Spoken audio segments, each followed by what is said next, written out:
Welcome to Americana Archives. Today's headline is Ice Boating, written by R. George. It says, by a careful inspection of the almanac, you will see this bit of advice. About this time, go ice boating. In this section of our fair land, where roses do not bloom in the open air during the winter months, and where the little birds do not sit on the trees and warble their mad hymn, but rather pull their hats down over their ears and wear arctics, ice is one of the inevitables. In a country where a man needs 2 pairs of pants and 3 undershirts to keep him from freezing, it is safe to calculate that there are plenty of ice factories for canning ice and putting up artificial winters that could be trotted out and sold during the hot weather of summer. An ice farm is profitable. Ice grows wild and flourishes best in cold, wet places. It's easily cultivated and a sure crop, and a farmer could take a crop off every winter without ever manuring his ice farm. It is dug with a plow and stacked up in a barn like hay, and freezing rather improves the quality. The upper part of a piece of ice is as slippery as a bald head, and for ice boating and skating, there has never been anything invented that can take the place of ice. A club of young men in Belfast own an ice boat which they keep at Quantabacook Lake. It is a good boat. It is shaped like a quarter of pie, 3-cornered, and rests on 3 skates, one under each corner, 2 being stationary at the bow, and the other moving on a pivot to which is attached a tiller. It is raised about a foot from the ice, and is provided with a bowsprit and a mast, and carries a mainsail and jib.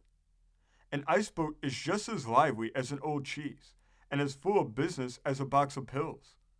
The club had a friend from Boston who never had enjoyed the hospitality of an ice boat, and he being in the city last week, they invited him to go out and have a sail.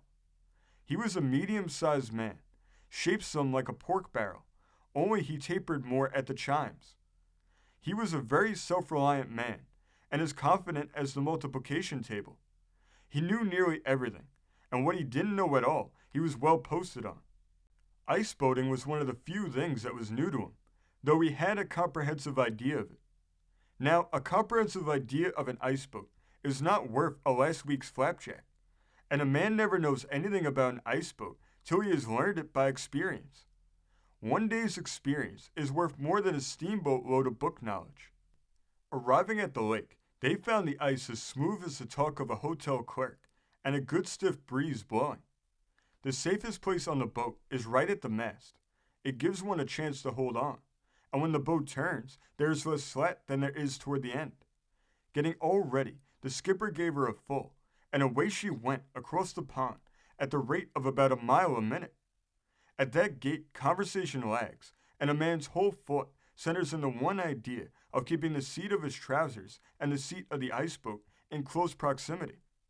There is a gentle tendency upward, and as he shoots across the ice, his eyes hang out like knobs on a Berean draw, and before he has time to think, the skipper yells, "Look out!" which means to clutch hard on anything with a grasp of iron, and then the rear of the boat comes round like lightning, and she is going back over her track again. In coming about, the boat is turned against the wind, and when she comes about, in a space not more than her length, the tendency is for all hands to get off, and unless they hang like birds on a cow's tail, they will come off. After sailing till all were tired, the Boston man intimated that it seemed a very easy thing to handle the boat, and as he should want to tell his friends about it, he would just shoot across once alone and steer the craft himself. The man who steers lays flat down and grasps the tiller with his right hand with a firm grasp, clutches hold of something with the other, and trusts to Providence for the rest. So started the Boston man, only he did not grasp, clutch, or trust sufficiently. The others stand on the ice looking and waiting.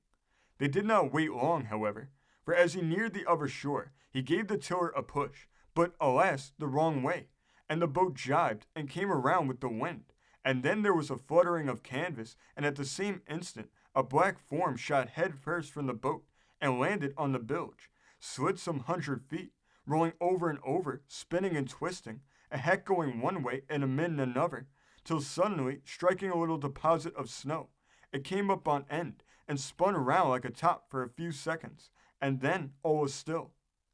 The rest of the party hastened to the spot and arrived just as the man from Boston was getting on his feet. He was not hurt, but the next day he visited every tailor shop in Belfast trying to find a piece of cloth that would match his trousers. And when he found some, he bought enough to make a new seat to them. He says the flash of lightning has never been born that could have caught him when he went off that boat, and all who saw him go are of this opinion. Of all sport on this globe, nothing can touch ice boating for excitement and hard work.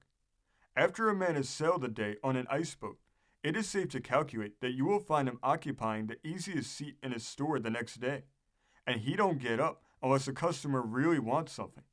He feels old, and his conversation generally runs on such subjects as the flood, the revolution, or the war of 1812.